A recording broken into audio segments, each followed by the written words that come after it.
Hi, my name is Yi, and I'm the Innovation Fellow here at SciCity. So Innovators Toolkit is a SciCity workshop series that brings experts from a wide range of industries to equip attendees with tangible skills and takeaways that can be used immediately in your own work. And all Innovators Toolkit's workshops are free and open to the public. So welcome to Innovators Toolkit Session 3.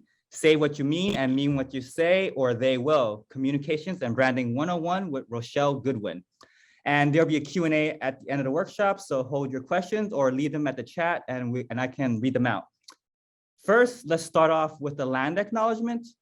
Yale University acknowledges that Indigenous peoples and nations, including Mohegan, Mashantucket Pequot, Eastern Pequot, Schaghticoke, Golden Hill Pecusset, Niantic, and the Quinnipiac and other Algonquin-speaking peoples have stewarded through generations the lands and waterways of what is now the state of Connecticut. We honor and respect the enduring relationship that exists between these peoples and nations and this land. Thank you. A little bit about the session facilitator. Rochelle recently joined the SciCity team as the Communications and Marketing Director. As director, Rochelle oversees all aspects of both internal and external communications for the center, including brand strategy, media relations, advertising and marketing, and creative editorial and design services. Her work is rooted in the deep understanding of audiences and using constituent behavior data to establish marketing plans that achieve business goals. She will provide leadership on communication strategy and will counsel the executive officers regarding communications issues. Rochelle earned her BS in Business Management from the University of New Haven in 2012 and her MS in the Interactive Media and Communications from Quinnipiac University in 2019. Rochelle has experience in the areas of social media, communications, business development, brand identity, marketing, and emerging digital communications tools, having served previously at Yale School of Nursing, Yale School of Management, and Yale School of Medicine. Please take it away, Rochelle, our very own SciCity, Rochelle. Can everyone hear me? Perfect. Let me actually share my screen.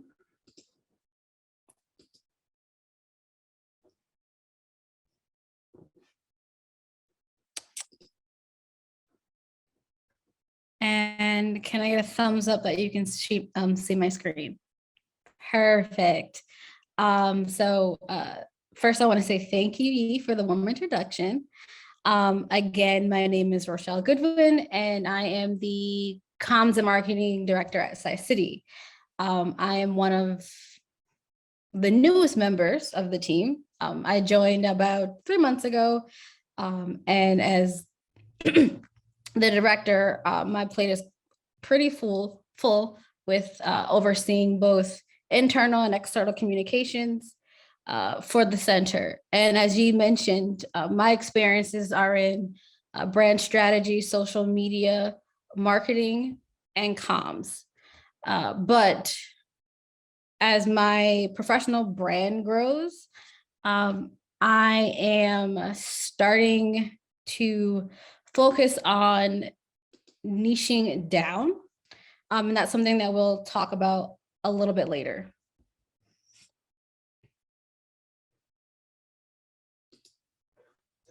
So in this workshop for today, I'm going to go over what a brand is and what a brand is not. I'm going to go over how to define your core values, how to communicate the brand successfully, and how to measure the effectiveness of the brand in terms of ROI, or return on investment, excuse me. So I'm actually going to start with undoing the preconceived notions of what a brand is, what people think a brand is. So a brand is not a logo, it is not a product, and it is not a promise. A brand is more than a logo. A logo is a useful tool for a brand or a business, but it is not the brand itself. It is just a symbol. And a brand, again, is not a product. When you talk about buying one product over another, when you talk about buying one brand over the other brand, you're essentially talking about buying one product over another product, not a brand versus a brand. And then a brand is not a promise that companies make to consumers. I mean, like a brand kind of ends up acting like a promise, but it's not really, a brand is not really a promise either.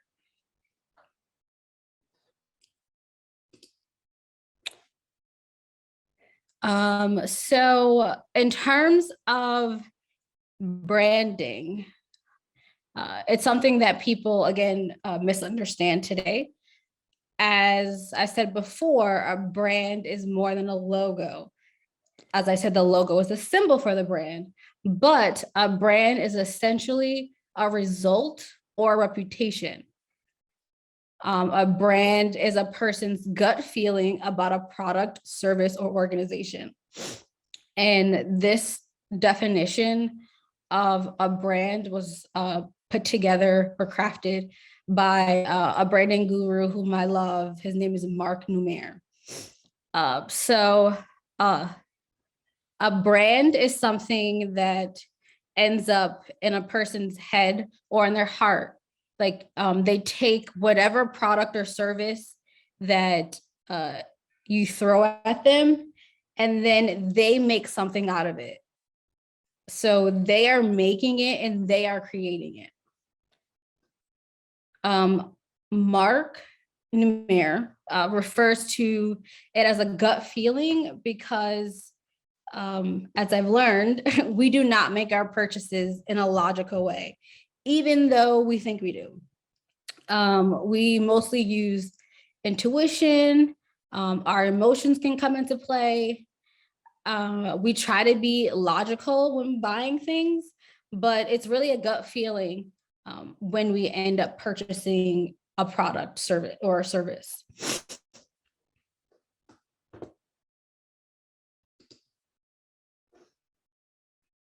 So again, if you leave here and remember just like one thing, you just have to remember that a brand is your business's reputation.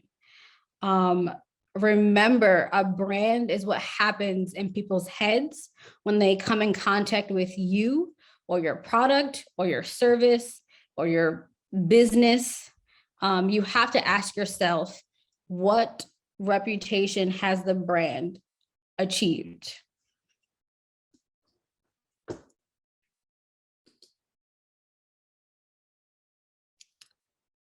So in this video that I'm going to show, this is Seth Godin, or Godin. He's a marketing guru, and he gives a perfect depiction of the difference between a logo and a brand.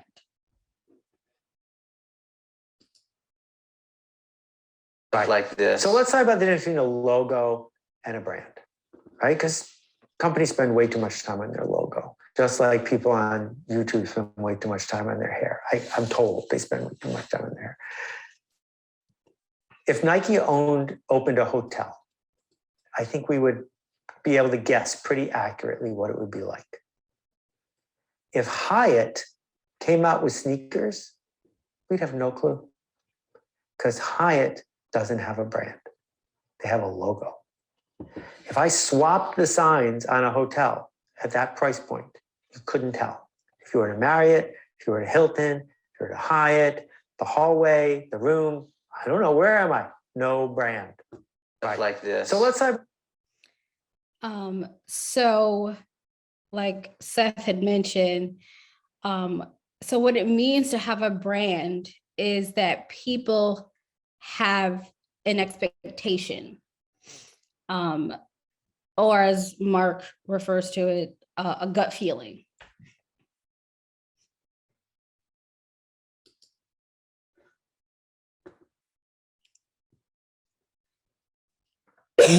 Excuse me.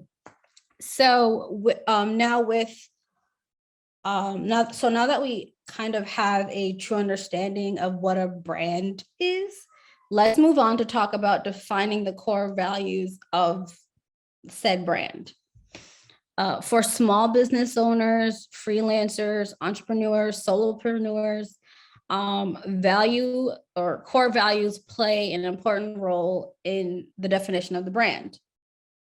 The values you choose to represent in your business and the truths that they stand for affect your business's communications, its marketing, and its relationships and connections with the audience. And that's probably the most important. The values you choose should define what is important to you and provide guidance for the choices that you make within your brand. Brand values also offer, they kind of also influence customers' buying decisions. They affect sales and profit margins because when people are more likely to buy from a brand whose values align with their own.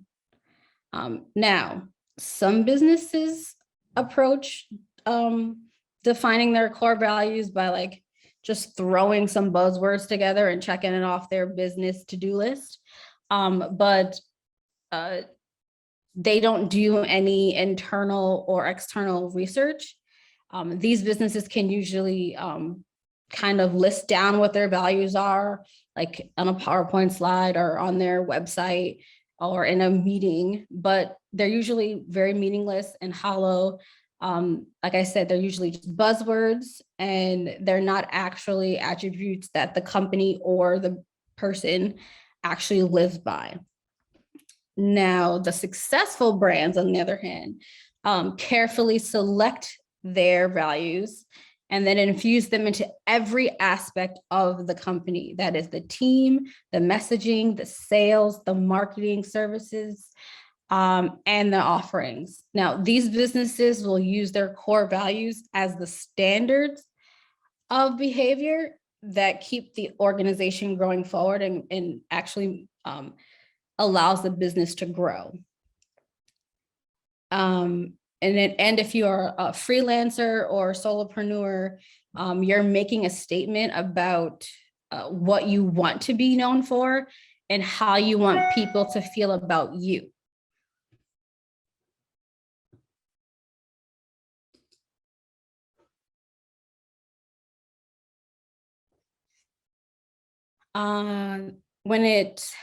When you are clear about your core values, you'll be able to make better decisions. When making a decision, you would probably ask yourself, like, is this in alignment with my values? You can assess new opportunities and potential joint partners.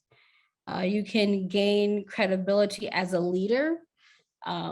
When you walk the walk or talk the talk, you will get respect from others. You can build stronger relationships when consumers can easily identify your brand and your brand's values, and they can tell how they align with their own. They are able to make a faster connection and then build a stronger relationship with your brand. You can also shorten the sales or engagement cycle. When your values are crystal clear, current and prospective consumers can easily identify themselves as an ideal client, and they will probably just seek you out and you won't even have to do the seeking at some point. But if your actions are not aligned with your core values, your team and current and prospective consumers they'll feel that, they'll know it. And in the end, your business or your brand will suffer. And then when you and your brand act in an alignment with the values, your values will infiltrate every aspect of your business. And then if you have a team, they'll rally behind your brand, and the ideal customers who share your values will, again, naturally be attracted to you.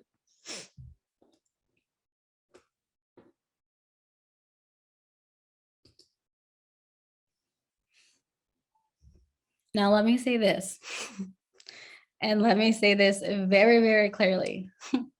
The process of defining your brand's values, is not a one-time task.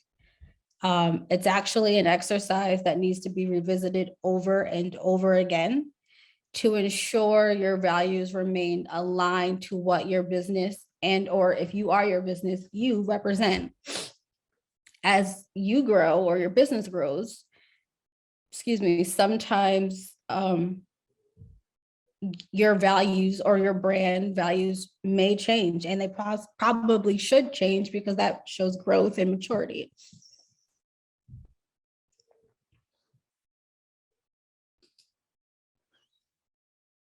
So here are a few ways you can actually define your value.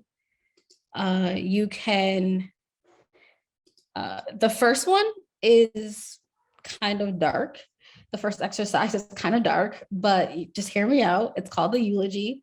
And it is an exercise that you do by beginning by writing down everything you want to be said about you or your business in the eulogy at your funeral, or if you decide to close the doors on your business.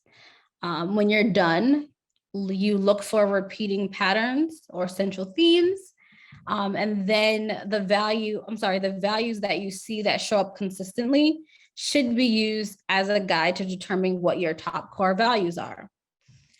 You can also narrow down a list. You can easily find a list of core values that are being used everywhere online, and then begin circling all of the values that you feel that are important.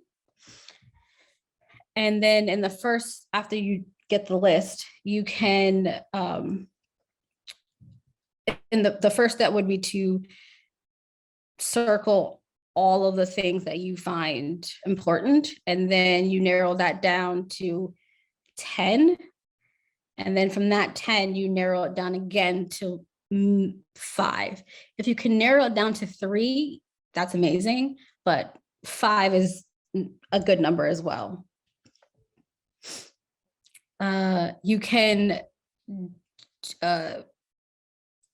with the brands you love, with this one, you can begin by writing down all of the brands and people that you admire and you want to emulate in your brand. And then from there, you write down one word that represents that person and or brand. And then you identify consistent themes and characteristics that show up, and then you use them to guide the development of your values. And for the last one, asking for input, and this one requires, you have a little bit of tough skin. You can send a survey to your consumers, mentors, maybe a trusted colleague, and ask them to select the top 5 values that best represent you and or your brand from their perspective. Or you can ask an open-ended question to learn about what perceptions and feelings that exist around your brand or your business. Now, the process of selecting and narrowing down your top core values may be challenging because it forces you to be honest, and you have to really know what's truly important to you. I do recommend giving yourself a couple of days to complete the process. This way you have time to think about what you really want out of life and what you want out of the business. It gives you time to think about what is really important to you, what you want to be known for, and the legacy you want to leave. Once you have your list of top core values, once you have the words, it's then time to define what they mean and represent to you and your brand. The definitions will explain how the values will be upheld in your kind of like day-to-day decision-making for you and your business.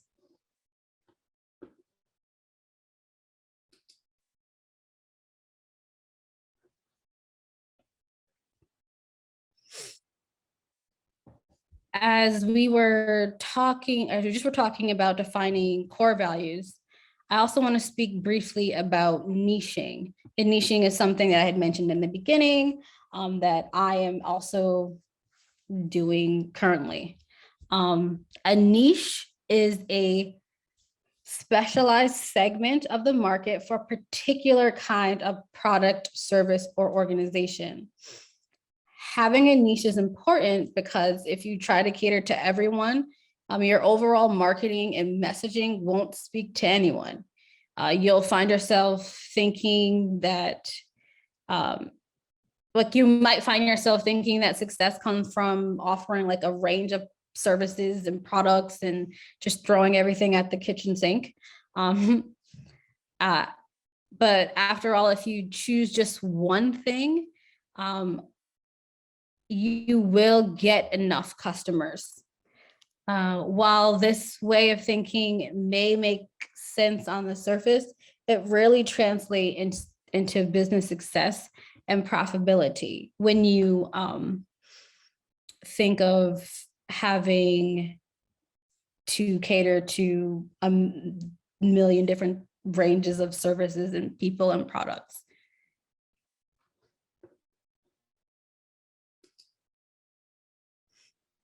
Now, so the benefits, there are a lot more benefits niching down, but here are just a few. One is finding your ideal consumer. Niching down helps you find your ideal consumer, and it helps your ideal consumer find you. So of course you don't want to cut off, you don't want to cut yourself off from potential income sources.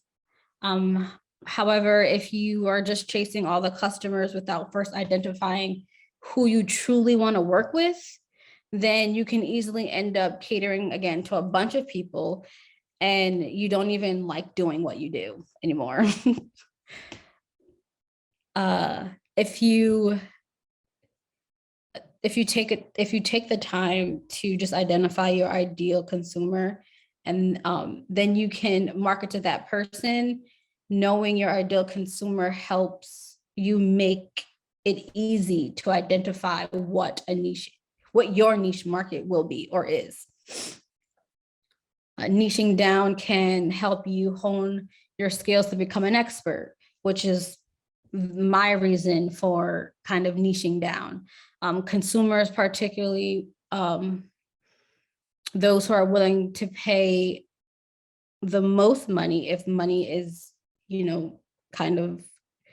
if getting rich is your objective, people who spend the most money want an expert. It's difficult to become an expert in a single part of an industry, in every single part of an industry, excuse me. However, it is easy to become an expert in a specific niche market. When you take your work to the next level, the work also becomes more interesting and exciting for you. Niching down can help you make smarter decisions for your business. When you know your niche, you essentially know your goal. So every time you start to make a decision for your business, you simply stop and you ask yourself, kind of like, is this aligned with my goal? Excuse me. Niching down encourages collaboration instead of competition. You can collaborate and network with like businesses. And then when they meet that type of customer that is in your niche, they'll naturally refer them to you. Again, it's free marketing for yourself. And also, again, niching down can make you more money. For all the reasons I've mentioned before, you can make more money in your work. More of the ideal consumers will find you, and then you can charge more because you're an expert.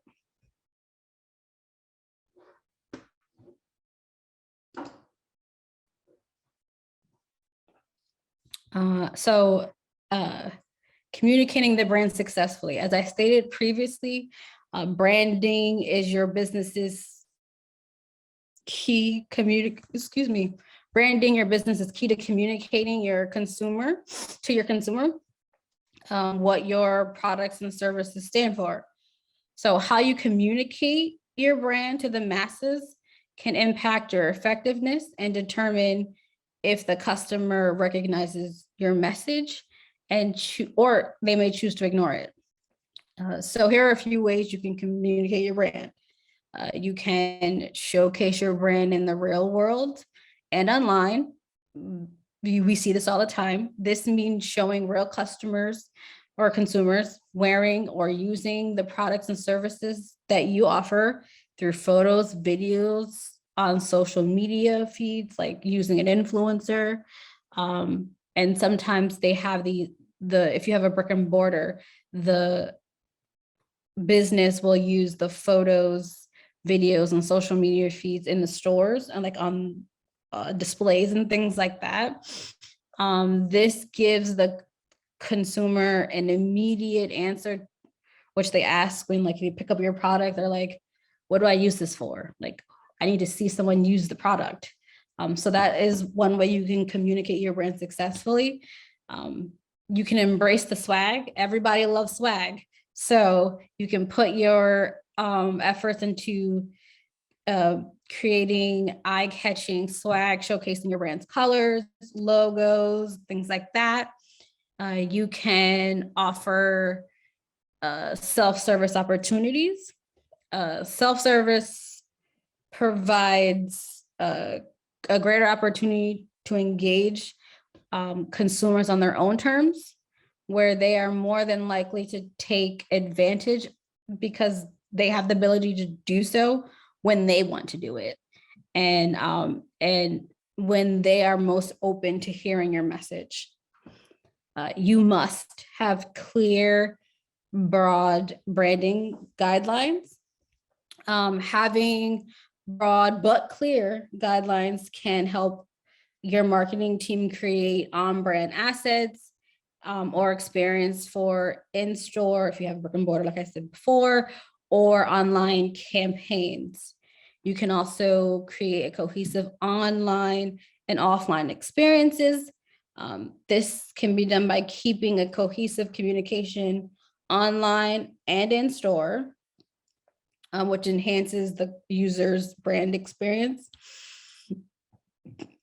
For example, if you've ever been inside of an Amazon bookstore, Amazon's books in the store are facing, like the covers are facing out. And that's the same way they're presented on Amazon.com. So it's kind of, they keep the same user experience. You can always show you can find ways to show your company's culture. So a culture matters now more than it ever did before, because nowadays consumers really want authenticity. This can be as simple as having a picture of the last time your company participated in something together, but showing culture can have a strong influence on the entire vibe of your store or your brand. Now, you can also transform your brick and mortar into engaging content campaigns. So if you're thinking of having a physical location, design your space wisely by encouraging consumers to interact with your brand, maybe via their smartphones. You can liven up the walls by showcasing your brand, and then consumers or influencers can network on things like Instagram or TikTok throughout the digital displays. And you can use fun, fancy hashtags so that your consumers can join in on the conversation. I actually received an email today from IKEA. So IKEA has a new VR feature in their Brooklyn store.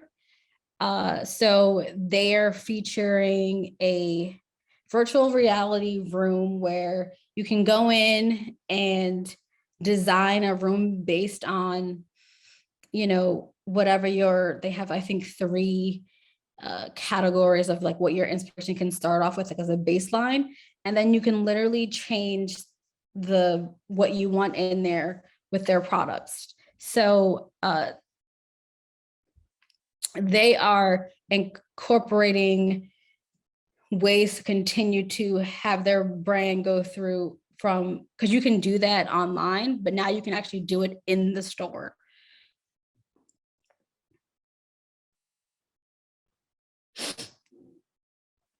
So also, in order to communicate your brand, you must, the last one says, to stay consistent.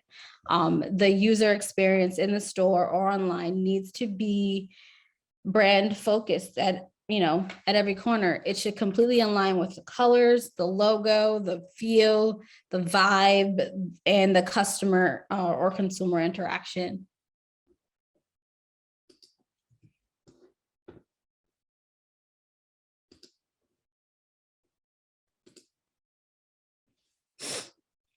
So here's the fun part. Measuring the effectiveness of the brand. So you can measure the effectiveness of the brand in terms of engagement with your consumers year over year. And here's a really good formula you can use to measure that success, and it's called the brand commitment scale. It measures how people see your company and how your company is doing. So the scale goes from the bottom up, and it starts with satisfaction, which is really the bare minimum for a brand. It's basically, are consumers satisfied with the product, service, or organization? From there, it goes to delight. Delight is a place on the scale where you would say to yourself, like, oh, that was a really good experience, better than I expected. And then I'm gonna go tell my friends about it. So that's where the kind of scale moves up a little bit. And then the next step is engagement. And engagement as a consumer, you would say something like, I love this company because I fit in. I feel a sense of belonging here. So for example, if you're an Apple person, I'm an Apple person, you typically buy anything that they come out with because you know it will be a good product. When Apple came out with the Apple Watch, I didn't even know I needed an Apple Watch, and now I can't take it off. Like it's on all the time. My workout doesn't even matter if I don't have this on. You can tell that you are at the engagement point when you have automatic repurchases, when your products and services have an emotional attachment, and again, a sense of belonging, like how I feel about Apple. And then once you get to the top, there is empowerment. And empowerment is when you join a brand and you say to yourself, like, I don't know what I would do without XYZ brand, or my life wouldn't be the same if you took this away, this brand away, not this product, but this entire brand away. Now you will have in your business, you will have consumers that will be at different levels, but what you want to measure is how many people move up to the top. And that's the way you can kind of measure the overall success of your brand.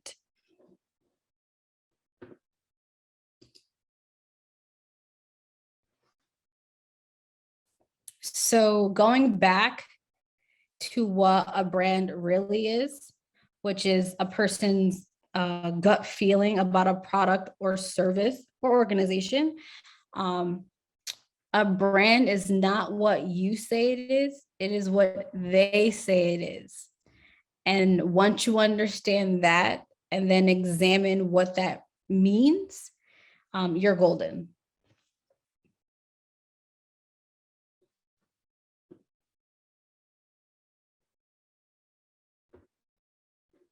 Hmm. Creating a brand is not easy. It's about trial and error. It's putting it together, finding out who you are, what you love, and then just getting it out there. And believe me, you're not alone. Branding is hard.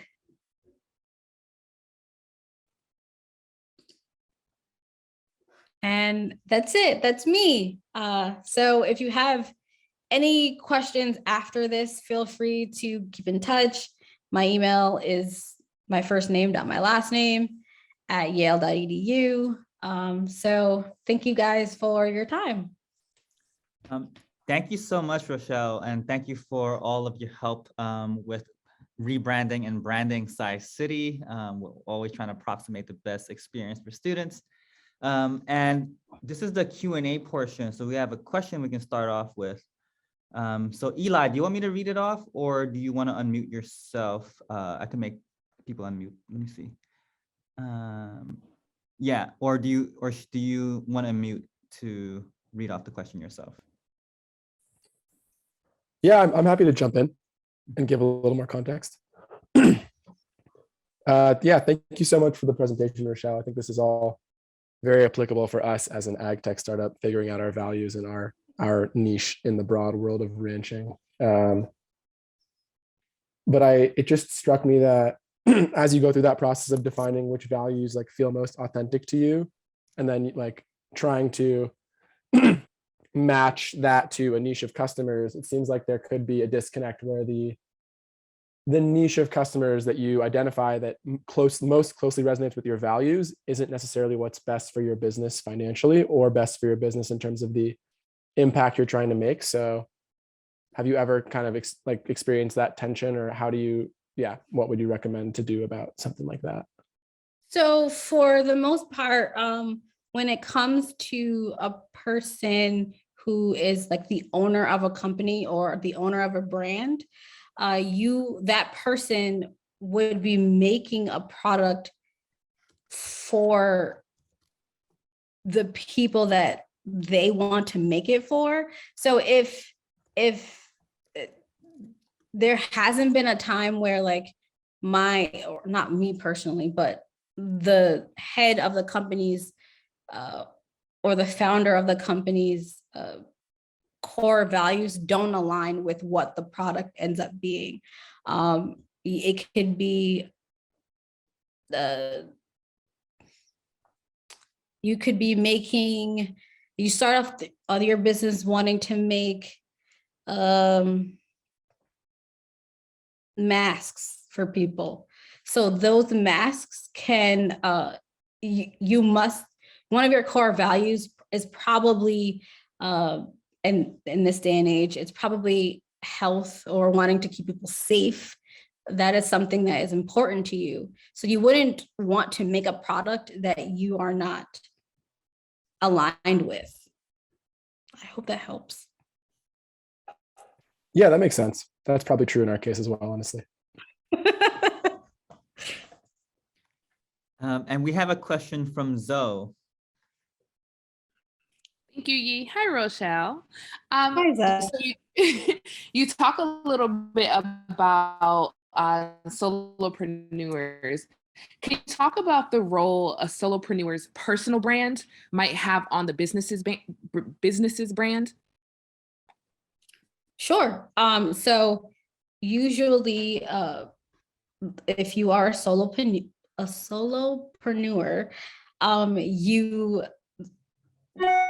if you started off as a solopreneur and then went on to making business, whatever you were focused on in your solopreneurship is probably what you geared off to have a business in. So your connection with being authentically you will help you in your business. It'll help push people to come to you for the thing that they most know you for, whether that be, fashion, makeup, if you're like an influencer. There are a ton of influencers now who have businesses on the side that came from them loving the one thing they came on, the platform to do. Thank you. Thank you. Are there any more questions? Because I also have a question. Yes, okay, AA has a question. If you want to unmute yourself, or you could type it into the chat room if you're unable to unmute yourself.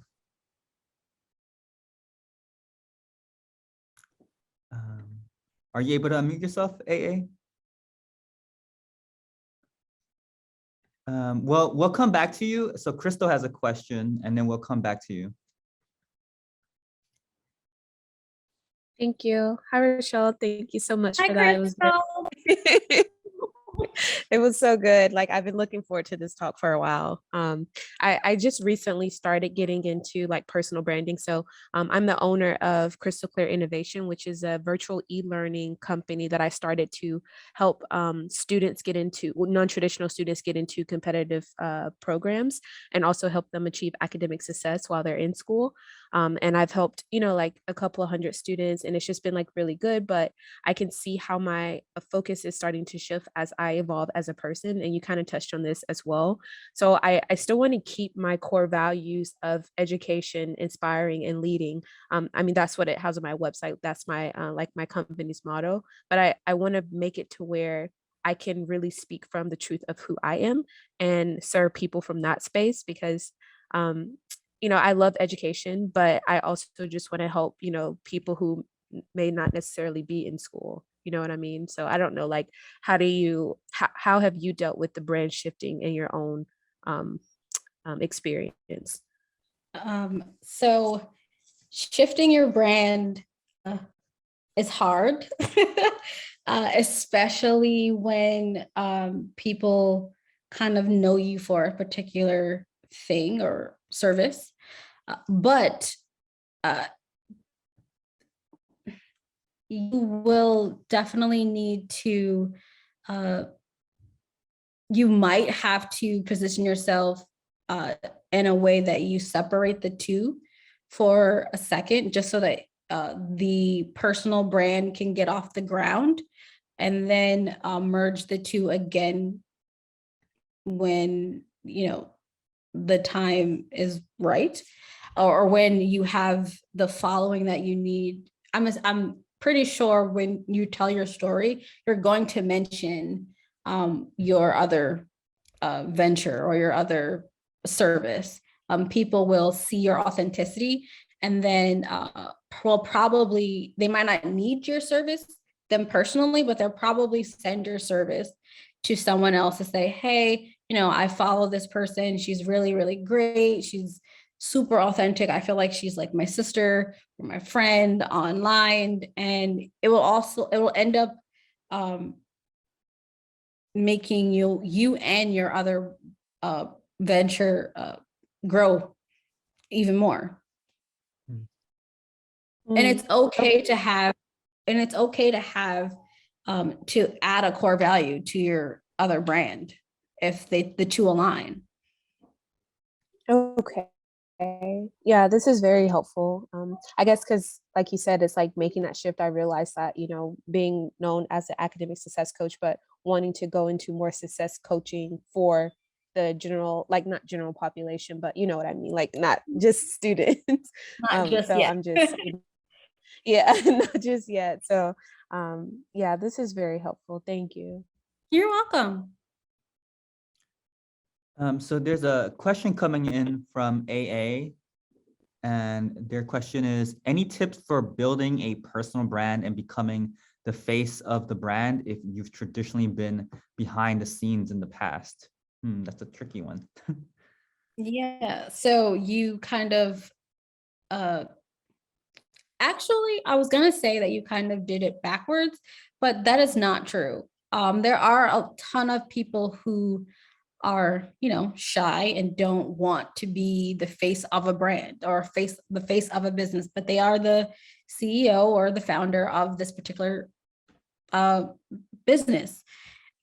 In order to come out of the shadow of the organization itself, the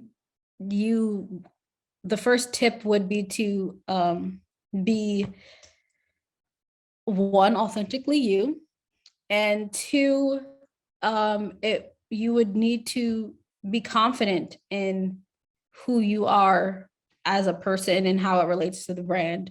There's plenty of, like, if you go on Instagram or any social media, after a while, if you're following a brand that is just a service or a organization, sometimes you will see a post that randomly comes up that says, hey, this is the person behind the business. And once that person has introduced themselves to the business or to the brand, they then, at that point, you can see that they are now trying to emerge on their own, and kind of not separate themselves from their organization, but again, make them the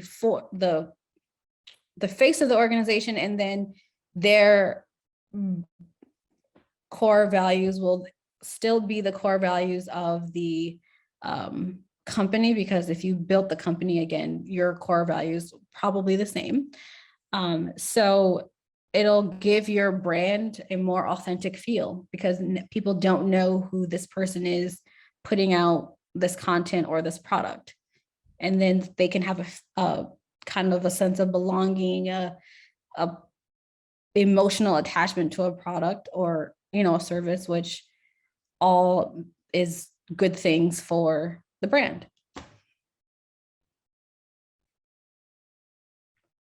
So there's a follow-up to that. It says, so do you need 2 brand profiles as a business owner and another for the business itself?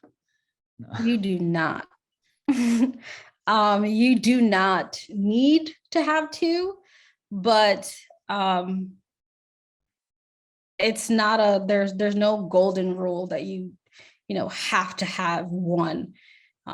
I personally had 2 separate accounts, and I've merged them into one because it doesn't, like, the brand is me and I am it. So there's no need to kind of separate the 2. I want people to see who I am and why I do what I do, kind of. And that's what you should want to do in your business. And that's the kind of brand you probably want to showcase. Thank you. That's a really great question. And especially for a lot of founders here at SciCity, they have to pitch to investors, and they would have to be the face of whatever they're pitching, even though the brand is what the public sees. So it's really good practice regardless.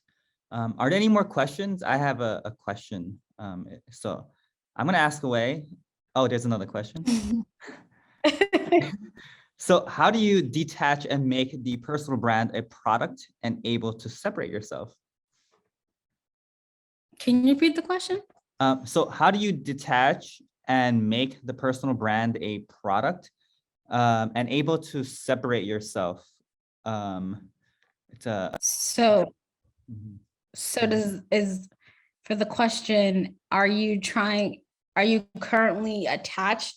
Like, are you currently one thing and you now don't want to be you don't want to be the face anymore? You want to be the kind of just in the background? Because if that is the case, the product that you've already put out already has a reputation because it's already been created. So now you're trying to reposition your, you're trying to rebrand yourself or rebrand the product, which is what you essentially will have to do. You'll have to start all over. You have to rebrand it. Yeah, does that answer the question? Okay, so the question I have is the second to last slide. A brand is not what you say it is what they say it is. I was wondering if you could unpack that a little bit because that sounds super deep. It sounds like some major wisdom. And does that mean like intentions matter? Like, because as a brand, I am an artist, so technically I'm a brand. And does my intentions matter and how closely I approximate to it? So I would love to hear you just unpack that line. Of course.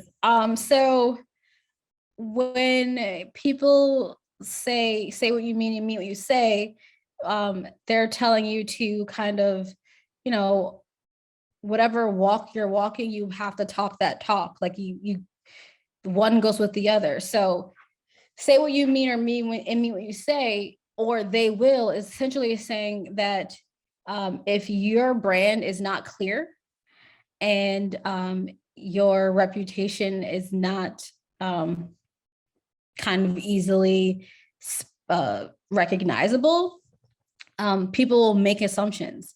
People will make your brand for you. Apple is just like, or Nike they're kind of like the top brands of the world, I guess, and Google. But if you can ask anyone what they feel about Nike. Nike has made their reputation known, and from the products and services that they put out there. And so when Nike says what they need to say, you kind of what's coming. But there are brands that say one thing and mean another. And that is not what we're trying to get at here. You really have to walk your walk and talk your talk, or someone will tell you what the brand is. Someone will tell you what your brand reputation is. It's just, but you want to be that person, or you want to be that person to say what your brand is. You don't want to give people the opportunity to say, no, that's not the feeling I got when I received X, Y, and Z. Every time I get a Yee masterpiece, I feel this way. Not, one person feels this way, you give someone else's expectations is another like you shouldn't have that. You should be consistent across the board. That is really great. I definitely need to meditate on this to really see how the perceptions, like what are my actions and what is the perception of my actions versus what I think my actions are and what the perception. The hard part would be to like asking someone, like one of the ways you could do it, I had mentioned before, was to ask a colleague or a mentor about what they think of you, but that is kind of hard. You have to have tough skin for that. You have to be prepared for the answers. Yes. Thank you. So just to follow up with the previous question, so AA has mentioned, so what they're trying to say is how do you maintain balance from where you are and not put all of you out there if you are a private person and want to maintain a sense of privacy for your separate, that's separate from your business. So this has to do with being authentic and being you. You don't have to put your every part about you out. Your product or whatever product or service that you are creating or that you have, you can take things from your life, which I'm assuming is why you started the brand and or product, and just showcase those things. You don't have to show everything. I know we're in the day and age where like you see a cell phone everywhere. Everyone's taking pictures and recording their foods and, you know, their walk to the park. But if you're not selling sneakers, you don't have to show your running shoes.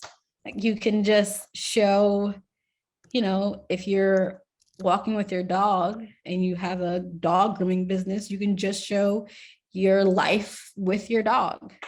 If you're a mom blogger, you can just show your life with your kids, or just show your kids and not you at all. That is really great. Thank you so much, Rochelle. We're at the hour. We have a minute left. So Rochelle is part of Size City. So if you have any questions, you can always just email her. Or if you have something you want to look in depth, you can always reserve a time on our Size City website for Rochelle's mentorship. So thank you very much. Have a great night, everyone. Thank you. Thanks, everyone.